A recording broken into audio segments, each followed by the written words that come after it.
भाजपला प्रशासन चालवता येत नाही, ना केंद्र सरकार म्हणून ना राज्य सरकार म्हणून. उद्धव ठाकरेंची भाजपवर टीका. सरकारने जाहीर केलेली मदत ही तुटपुंजी. शेतकऱ्यांना 50,000 हेक्टरी मदत करा आणि शेतकऱ्यांच्या कर्जाची हमी घेऊन कर्जमुक्त करा. उद्धव ठाकरेंची मागणी. लक्ष्मण हाकेंच्या गाडीवर हल्ला. बांबूने गाडीवर मारण्याचा प्रयत्न. हाके सुरक्षित. हल्ल्याप्रकरणी 3 जणांना पोलिसांनी घेतलं ताब्यात.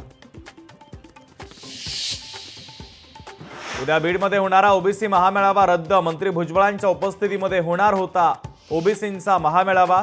मराठवाड्यातील अतिवृष्टीने मेळावा रद्द केल्याची माहिती.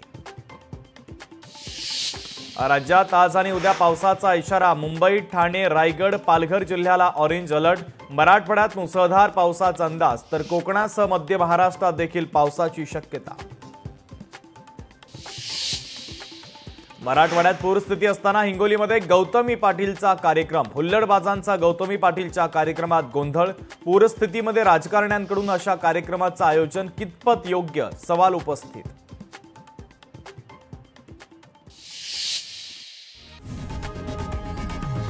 लोकशाही मराठी ऐका, पहा, जागरूक रहा.